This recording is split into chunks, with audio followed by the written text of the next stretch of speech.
Muy buenas tardes, hermanos. Siguiendo la secuencia evangélica de San Mateo, la semana pasada hablábamos del amor fraterno y esta semana nos toca reflexionar sobre el perdón fraterno. Un poco para enriquecer su cultura general y como contexto de esta parábola que Jesucristo dice a Pedro, precisamente para aclararle el tema del perdón, se utilizan dos monedas, el talento y el denario. El talento es una medida de peso, no es una moneda de curso, es como los lingotes de oro, ¿no?, que hay en nuestras reservas nacionales, que sirven un poco de garantía de la moneda que se cursa. El talento un talento correspondía a 6.000 denarios, para que vean ustedes la correspondencia. El rey le perdona 10.000 talentos, mientras que él solamente tiene que perdonar a su amigo 100 denarios. El talento correspondía a 34 kilos de plata, ¿sí? Eso, en la mañana tuve la curiosidad de entrar a internet y de ver el valor de la plata en México en este día. Hoy día correspondería a 138.870 millones de pesos. Es decir, una cifra extravagante, imposible. Yo digo, ¿en qué se podía gastar aquel hombre tanto dinero? El denario era la moneda de pago. Se llama denario porque era el pago diario. Era lo que un obrero ganaba al día. Es decir, eran 100 días de salario lo que le debía su hermano. Correspondiente hoy hubieran sido, curiosamente, 60 pesos. Fíjense la diferencia de 138.000 millones a 38.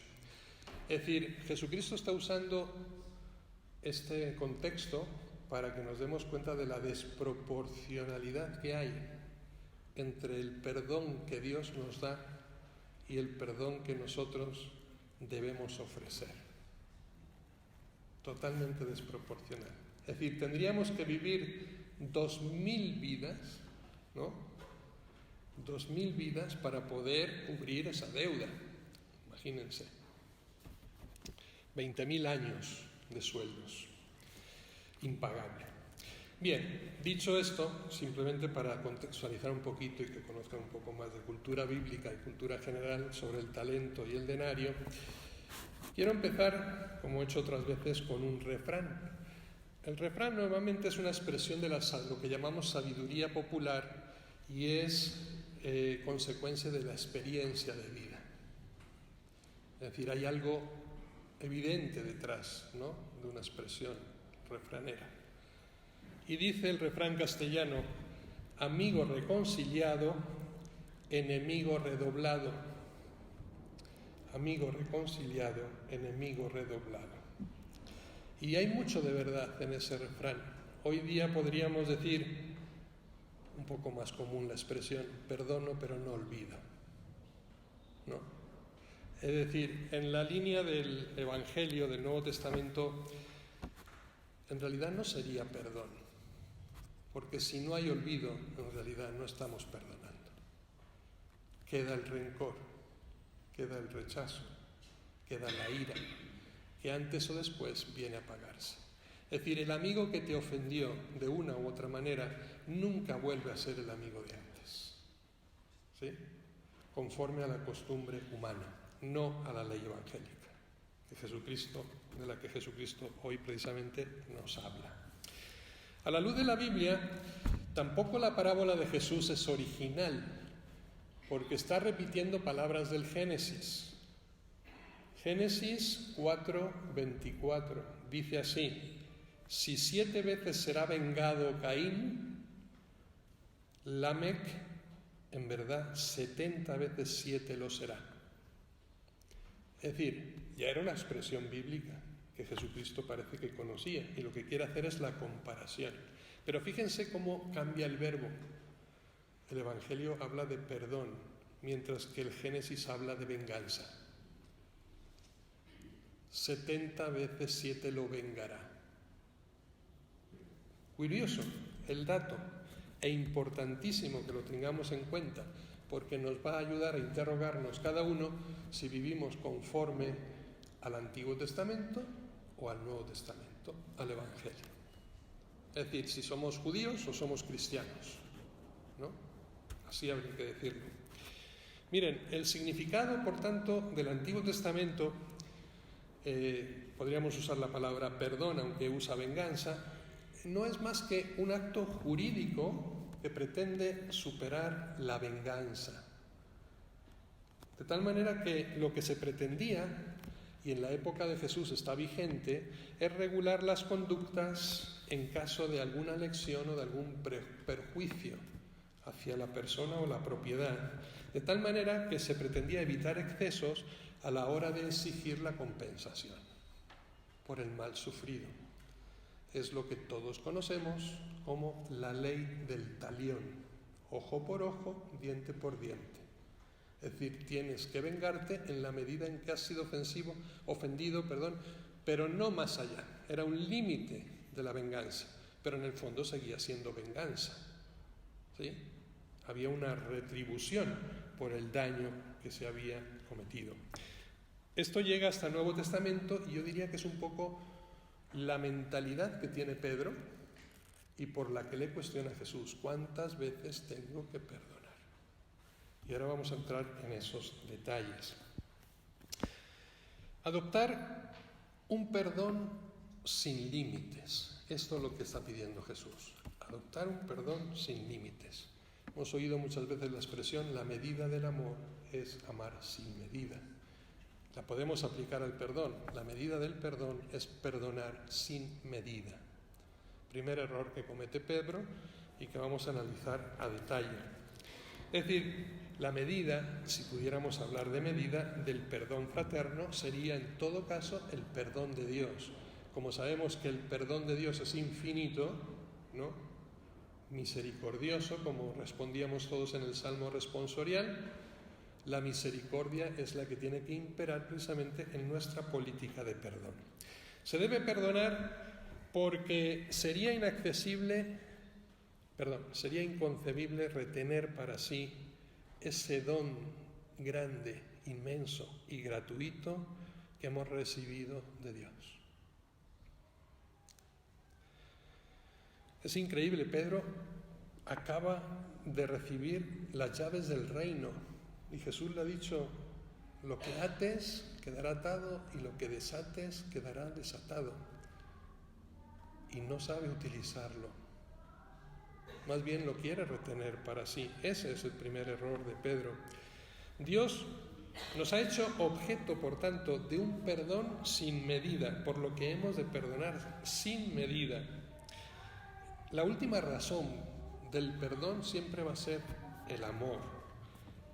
Y en el perdón es donde se encuentra la concreción del amor. Si no, al final utilizamos siempre esa palabra amor de manera abstracta, pero no se concreta, ¿no? Particularmente en la persona amada.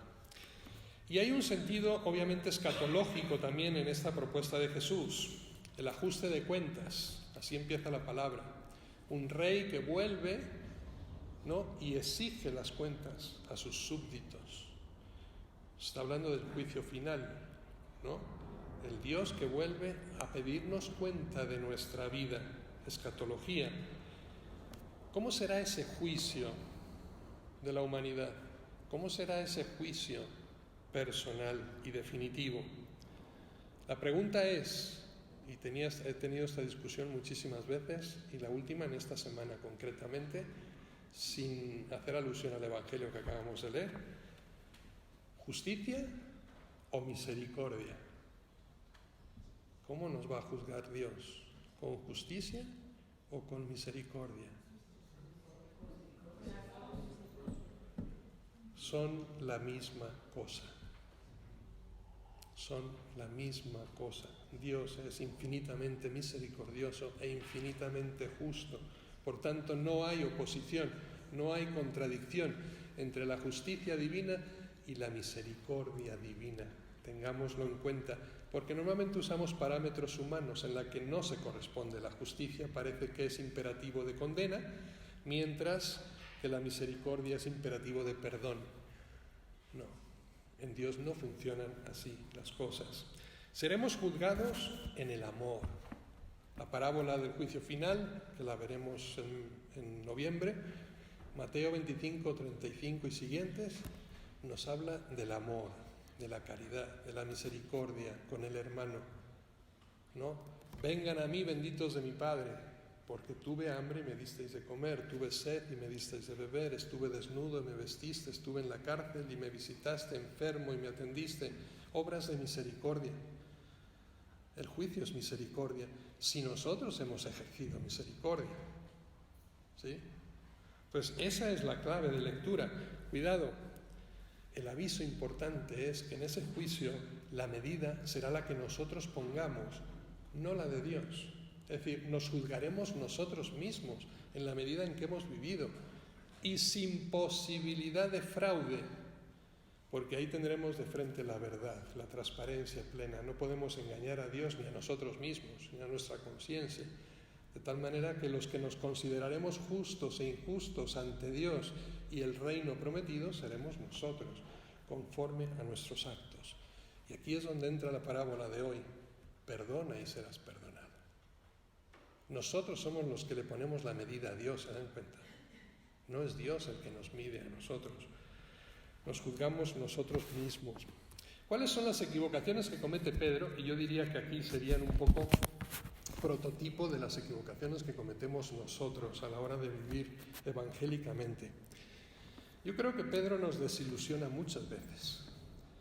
Y curiosamente nos desilusiona hasta que él cae en el error, hasta que él cae, ¿no?, y se hunde en la negación y en la traición de Jesucristo en el momento de la pasión, porque ahí es donde le viene la compunción y el arrepentimiento.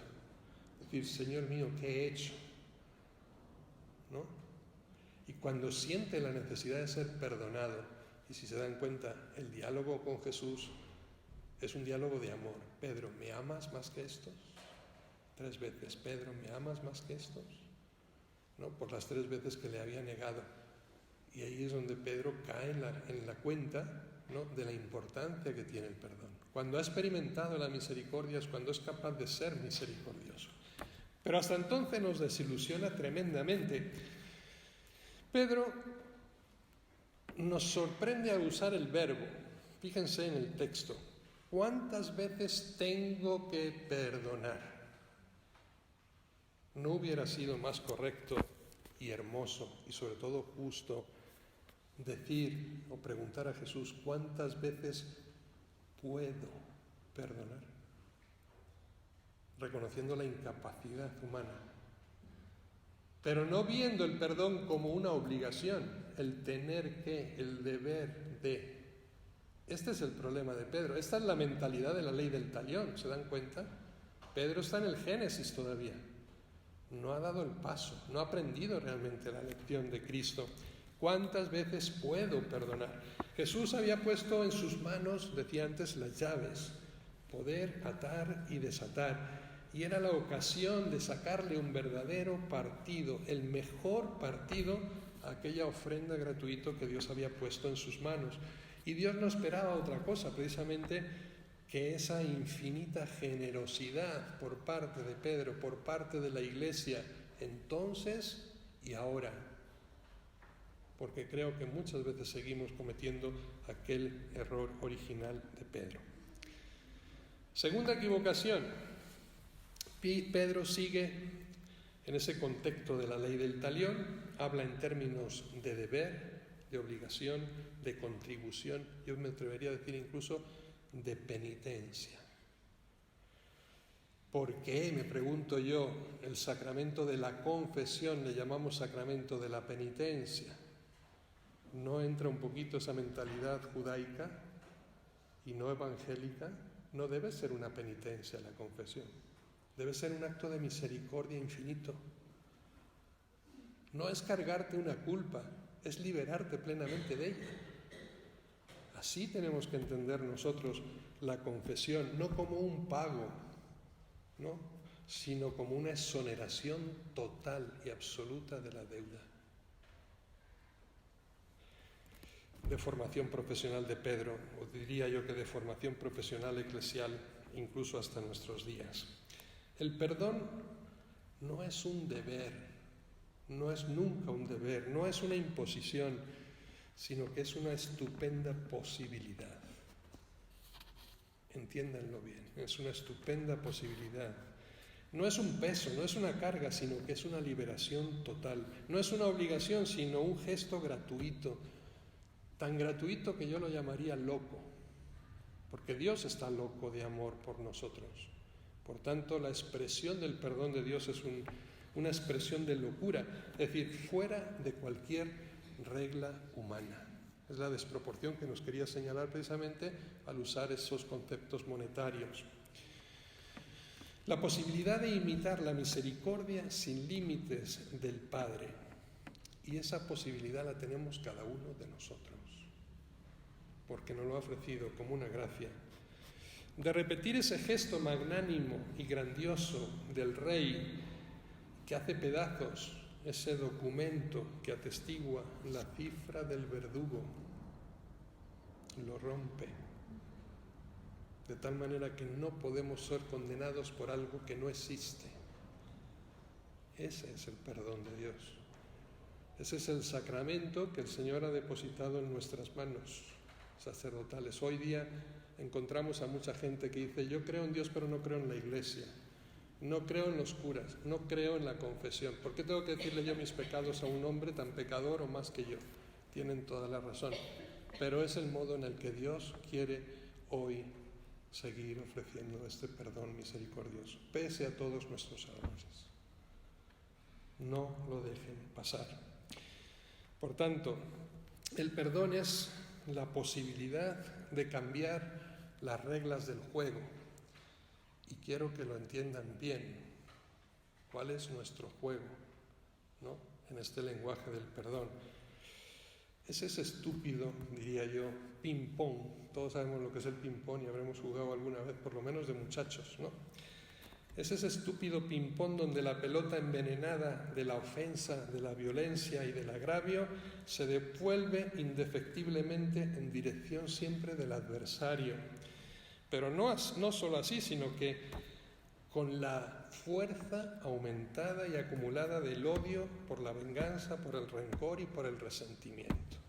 Cuanto más fuerte te llega la pelota, más fuerte la devuelves. Esa es la regla que tenemos en el mundo, pero tenemos la oportunidad de cambiar esas reglas desde la misericordia divina.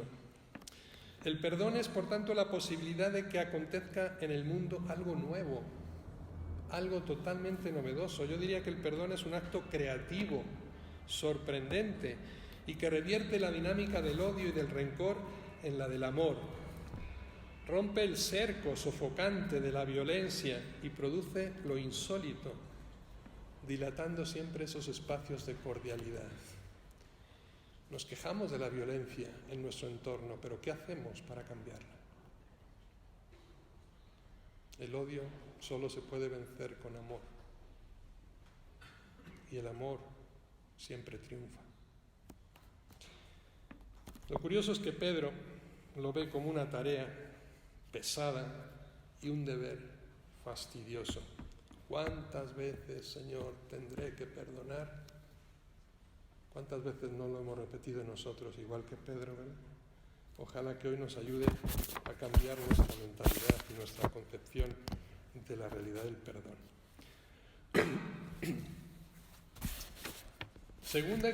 Tercera equivocación que comete Pedro. Si bien Pedro no fue a la escuela, yo creo que su padre le puso a pescar desde que era niño, ¿no? Entonces debía saber poco de gramática, pero sabía menos de matemáticas. No sabe usar los números. Pedro no sabe usar los números. Sorprende su pretensión siempre de contar. Se empeña en reglamentar, en organizar el perdón a modo de tasación. Establece una tarifa, fija un techo, un tope, traza un límite en el perdón. Ha pretendido introducir números en el registro precisamente de la misericordia, cuando la misericordia es infinita. No se puede tasar, es absoluta. Y ha pretendido establecer fechas en el calendario del amor, defecto que cometemos también nosotros hoy día con bastante frecuencia. Ponemos una fiesta para el Día de la Madre, una fiesta para el Día del Padre, una fiesta para el Día del Maestro, una fiesta para el Día del Enamorado. No debería haber una fecha, porque todos los días son fiesta del amor. Todos los días en la vida del cristiano son amor. Y no hay por qué un día amar más que otro o restarle amor al resto de los días de nuestro calendario. Afortunadamente, Cristo arruina las cifras razonables de Pedro. Que la vida del cristiano no es cuestión de cálculo, no es cuestión de peso, no es cuestión de medida y sobre todo no es cuestión de dosificación. La buena nueva del reino que Jesucristo está predicando es que en el calendario cristiano siempre está el día del amor y consiguientemente también del perdón sin medida. Otro equívoco es que direccionamos siempre el perdón. Fíjense en la pregunta de Pedro: si mi hermano me ofende, esta es siempre lo común. El otro es siempre el malo y nosotros somos los buenos. Nosotros somos los que tenemos que perdonar. Pero ¿se han dado cuenta de que si ya de por sí nos cuesta tanto perdonar, cuánto no nos costará pedir perdón? Es decir, reconocer que nosotros somos los pecadores y que la deuda que nosotros tenemos con Dios es insalvable, es incomparable con lo poquito que los demás nos deben a nosotros. Esto es lo que nos quiere decir Jesucristo hoy día con esta parábola. Direccionamiento del perdón. Siempre los otros son los que ofenden, los que faltan, los que nos hacen daño. Y otro defecto profesional de Pedro y nuestro es el defecto de la superioridad. Nos creemos superiores a los demás. Y cuando ofrecemos el perdón lo hacemos unidireccionalmente, de arriba hacia abajo, para que, como si tuviéramos lástima. No, de igual a igual con el hermano, de inferior a superior con Dios. Siempre. Es la mentalidad que tenemos que tener. Defecto de superioridad. Es más difícil pedir perdón, ténganlo en cuenta. Pedro va a aprender la lección, pero la va a aprender un poco tarde, después de su negación, de su triple negación a Cristo en la muerte, en la pasión, en la cruz. Y aprenderá que el perdón nunca acaba y que es una historia estupenda e ininterrumpida que hay que seguir transmitiendo y viviendo. ¿Cuáles son las lecciones que aprendemos, por tanto? Primero, que cada uno ante Dios es un deudor insolvente. Primero, tenemos una deuda contraída con Dios que no seremos capaces de solventar si no es que Él no la perdona. No tenemos cómo pagarla. Podríamos vivir 2000 vidas y aún así no tendríamos lo suficiente para pagarla. Segundo, si Él no toma la iniciativa, interviniendo con el acto gratuito del perdón y desmedido, nosotros jamás podremos conquistar la salvación. Se supone que el objetivo de nuestra vida en la tierra es alcanzar la vida eterna, el cielo, el paraíso. Bien, es inalcanzable. Es imposible para nosotros si Dios no nos lo ofrece gratuitamente. La salvación es gracia, es misericordia.